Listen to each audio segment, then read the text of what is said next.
दोस्तों, दिल्ली की सीएम रेखा गुप्ता जी ने जब दिल्ली के सीएम के तौर पर कार्यकाल संभाला था तो उन्होंने ये कहा था। दिल्ली के सभी झुग्गी वासियों को एक संदेश आपके माध्यम से देना चाहती हूँ। एक भी झुग्गी बस्ती, एक भी झुग्गी कॉलोनी दिल्ली की नहीं टूटने वाली। हमने तो 700 करोड़ रुपए का बजट रखा है कि यहाँ पे झुग्गियों में अलग अलग तरह के काम हो।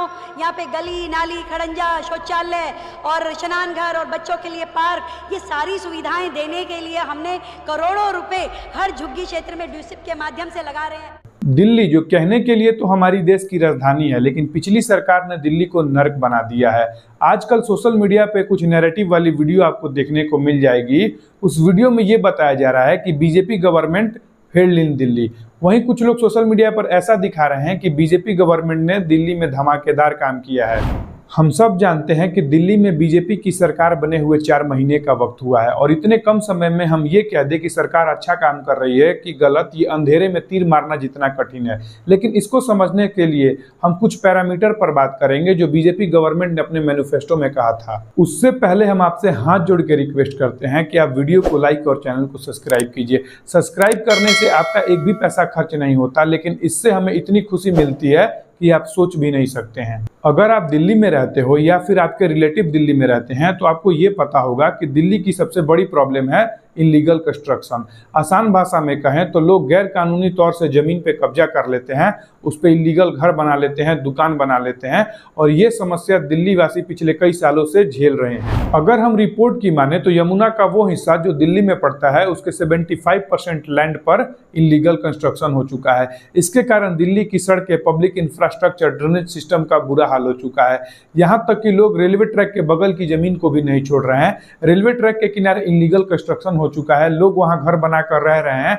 भगवान ना करे अगर कल को वहां कोई अनहोनी होती है तो सारा ब्लेम सरकार पर डाल दिया जाएगा। लोगों से और जानते हैं क्योंकि यहाँ पर देखिए अवैध तरीके से रहना। बोलूँगा नहीं, मेरी तबीयत है खराब, तबीयत खराब हो रही है हमारी। घर टूट गया इसलिए तबीयत खराब हो गई। जो आदमी आकाश में बसेगा नहीं, समुद्र में जाएगा नहीं, रेल पटरी पे बस जाए। आप इस वीडियो में देखिए, इस वीडियो में आपको जितने भी घर, दुकान, झुग्गी झोपड़ी दिख रहे हैं ना, वो सारे इलीगल बने हुए हैं। ये इलीगल कंस्ट्रक्शन की सिर्फ एक झलक है। दिल्ली में इलीगल कंस्ट्रक्शन इतना मास लेवल पे पहुंच चुका है कि आप सोच भी नहीं सकते हैं। अगर आप दिल्ली में रहते हो तो आपको ये पता होगा कि आपके घर के 1 किलोमीटर 2 किलोमीटर रेडियस में न जाने कितने इलीगल घर और दुकान बन चुके हैं। आप एक बार इस पूरे एरिया पर नजर डालिए, तब आपको पता चलेगा कि दिल्ली में इलीगल कंस्ट्रक्शन कितना बड़ा मुद्दा बन चुका है। अगर हम एग्जाम्पल के तौर पर देखें तो ये दिल्ली का शालीमार बाग है। अगर आप यहाँ पर जाते हो तो आपकी नज़र जहाँ तक जाती है वहाँ तक इलीगल कंस्ट्रक्शन हो चुका है। लोग वहाँ पर अपने घर को रेलवे ट्रैक के बिल्कुल बगल में बना चुके हैं। पहले आप इस घर को देखिए जो कि 2 मंजिला बना हुआ है। अनुमान के मुताबिक इस घर का क्षेत्रफल 20 से 30 गज होगा। लेकिन हैरानी की बात यह है कि रेलवे ट्रैक के बगल में जो रेलवे पुल लगाती है वो पुल इस घर के पीछे है। आप सोच के देखिए कि अगर यहाँ से ट्रेन गुजरती होगी तो इस घर का सामान और इस घर के रहने वाले लोग हिल जाते होंगे, लेकिन फिर भी वो इस घर से हिलने के लिए तैयार नहीं है। लेकिन जब दिल्ली की सीएम रेखा गुप्ता बनी तो उन्होंने ये संकल्प लिया कि मैं दिल्ली से झुग्गी झोपड़ी को साफ कर दूंगी। दिल्ली के कई जगहों पर बुलडोजर एक्शन हुआ, वहां पर इलीगल कंस्ट्रक्शन को हटाया गया। कई परिवारों के पास, जिसके पास भारतीय होने का सबूत था, भारतीय होने का प्रूफ था, उनको नरेगा के तहत घर भी अलॉट किया गया। लेकिन दिल्ली में इलीगल कंस्ट्रक्शन हटाना इतना भी आसान नहीं था। इसके लिए न जाने कितने प्रोटेस्ट हुए। ये देखो, वाई ब्लॉक की वही मस्जिद है जिसके लिए प्रीत भाई और उसकी टीम ने सड़क से लेकर कोर्ट तक संघर्ष किया था।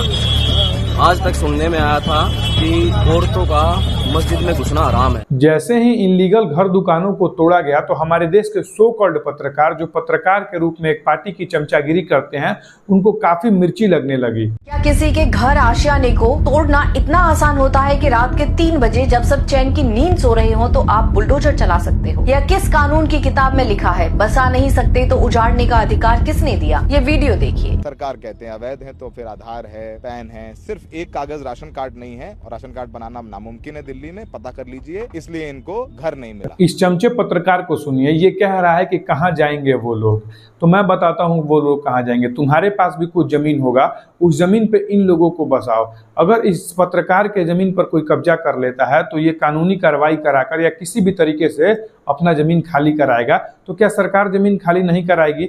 और सुन पत्रकार साहब, जिनके पास भारतीय होने का प्रूफ है, मैं ये नहीं कह रहा कि सारे लोगों को मिल रहा है, लेकिन उनमें से बहुत से लोगों को घर भी अलॉट हुआ है। जो तुम इनके आधार कार्ड दिखा रहे हो ना, तो हमारे ही देश में ऐसे लोग पकड़े गए हैं, ऐसे ग्रुप पकड़ा गया है जो मात्र 500 से लेकर 2000 रुपए में आधार कार्ड, राशन कार्ड तक बनवा देता है। हमारे देश में बांग्लादेशी और Rohingya Bengal, Assam, north east के जरिए भारत में आते हैं, वो 2000 रुपए देकर भारत का नागरिक बन जाते हैं। कभी ऐसा खबर भी तो पत्रकार महोदय दिखा दीजिए, लेकिन नहीं, आपको तो बस नैरेटिव सेट करना है। इल्लीगल कंस्ट्रक्शन के चलते वहां पे लोकल रहने वाले लोगों को काफी समस्या होती है। जब भी कोई नया सड़क का निर्माण करना होता है या कोई भी डेवलपमेंट का काम करना होता है, अगर उस बीच में इल्लीगल कंस्ट्रक्शन आता है तो उसे जानबूझकर नहीं, मजबूरी में मोड़ना पड़ता है। इससे समय और पैसा दोनों का नुकसान होता है। मेरे हिसाब से इसमें तो दिल्ली सरकार एकदम अच्छा काम कर रही है, लेकिन फिर भी कुछ लोग इसमें भी कमियां निकाल रहे हैं और कुछ लोग इसका तारीफ कर रहे हैं। अब आपको डिसाइड करना है कि क्या सही है और क्या गलत। अब बात करते हैं सफाई के बारे में। जब दिल्ली में आम आदमी पार्टी की सरकार थी तो कितना सफाई रहता था, ये सब आप जानते हैं। जगह जगह पे नाले जाम रहते थे। नाले जाम होने के कारण सड़कों पर पानी आ जाता था। उस पानी में वहां पे रहने वाले लोकल लोग इंटरटेनमेंट के तौर से वहां पर नाव चलाते थे। जब से भाजपा की सरकार दिल्ली में बनी है तो सफाई पर काफ़ी ज़्यादा ध्यान दिया गया है। भाजपा ने एक मुहिम शुरू की है। उस अभियान के तहत लगभग 33,000 सफाई कर्मचारी दिल्ली को साफ करने के लिए दिन रात मेहनत कर रहे हैं, दिन रात काम कर रहे हैं। इस अभियान के तहत लगभग 3500 किलोमीटर सड़कों को साफ किया गया है। कई जगह जहां पर जल भरा होता था उसे क्लीन किया गया है, वहां से कचरा निकाला गया है ताकि वहां जल भराव ना हो। और सबसे इंपॉर्टेंट, यमुना की सफाई शुरू हो चुकी है। अरविंद केजरीवाल साल 2015 से ही यमुना को साफ करने की कोशिश कर रहे हैं, लेकिन अब तक वो साफ नहीं कर पाए। लेकिन जब दिल्ली की सीएम रेखा गुप्ता बनी तो उन्होंने यमुना की सफाई पर काफी जोरों शोरों से ध्यान दिया, क्योंकि वो अपने इलेक्शन कैंपेनिंग के दौरान कही थी कि हम 3 साल के अंदर यमुना को बिल्कुल क्लीन कर देंगे। आप सबने सोशल मीडिया पे ऐसी वीडियो देखी होगी। उस वीडियो में यमुना जी के अंदर मशीन लगाकर सफाई की जा रही है।